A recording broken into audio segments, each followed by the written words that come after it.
शरीरं सुरूपं तथा वा कळत्रं यशश्चारुचित्रं धनं मेरुतुल्यं गुरोरङ्घ्रिपद्मे मनश्चेन्न लग्नं ततः किं ततः किं ततः किं ततः किम्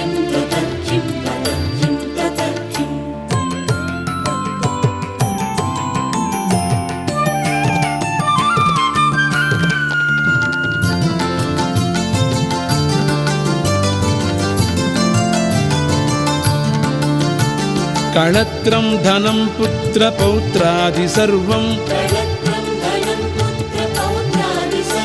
गृहं बान्धवा सर्वमेतद्धि जातं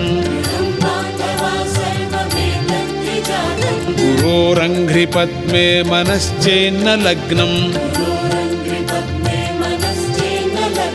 ततः किं ततः किं ततः किं ततः किम्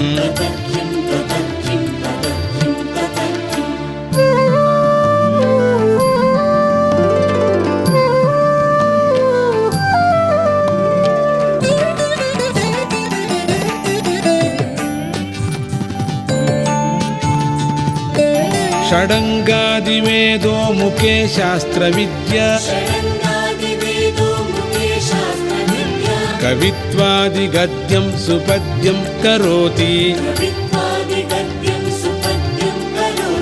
गुरोरङ्घ्रिपद्मे मनश्चेन्न लग्नं ततः किं ततः किं ततः किं ततः किम्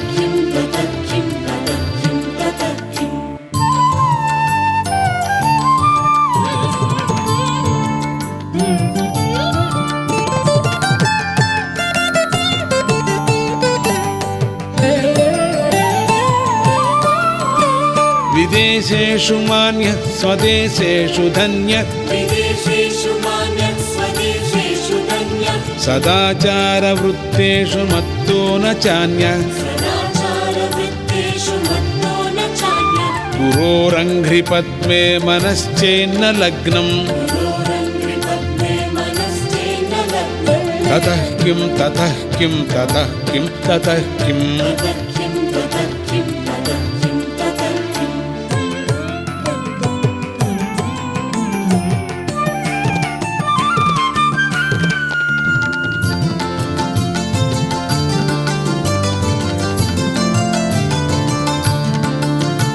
क्षमामण्डले भूपभूपालवृन्दैः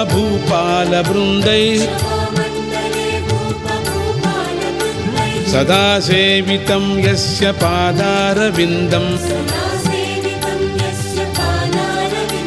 गुरोरङ्घ्रिपद्मे मनश्चेन्न लग्नं ततः किं ततः किं ततः किं ततः किम्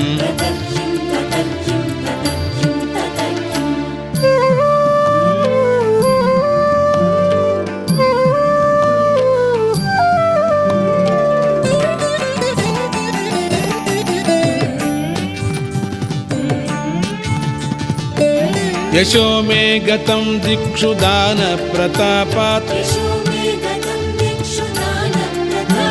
जगद्वस्तु सर्वं करे यत्प्रसादात् गुरोरङ्घ्रिपद्मे मनश्चेन्न लग्नं ततः किं ततः किं ततः किं ततः किम्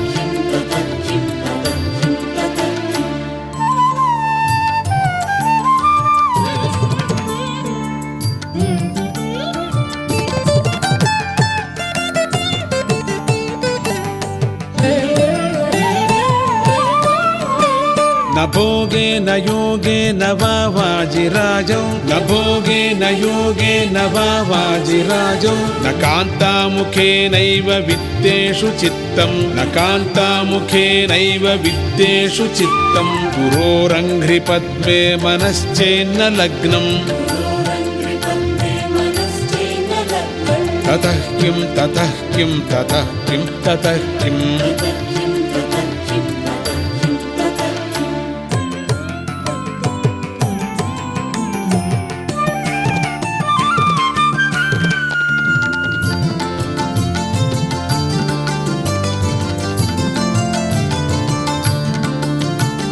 अरण्येन वा स्वस्य गेहेन कार्ये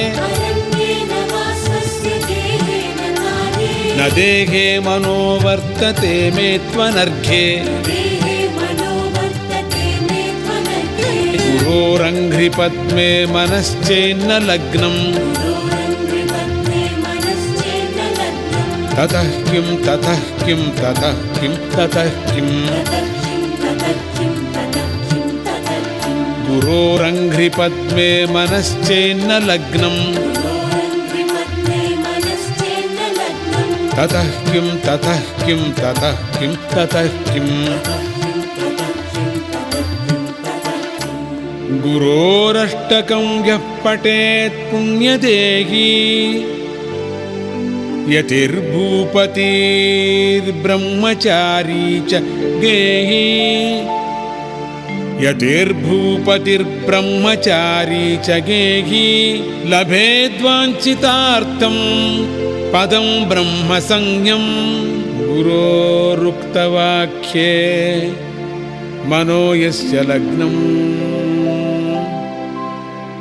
गुरोरुक्तवाक्ये मनो यस्य लग्नम् लभेद्वाञ्छितार्थं पदं ब्रह्मसंज्ञं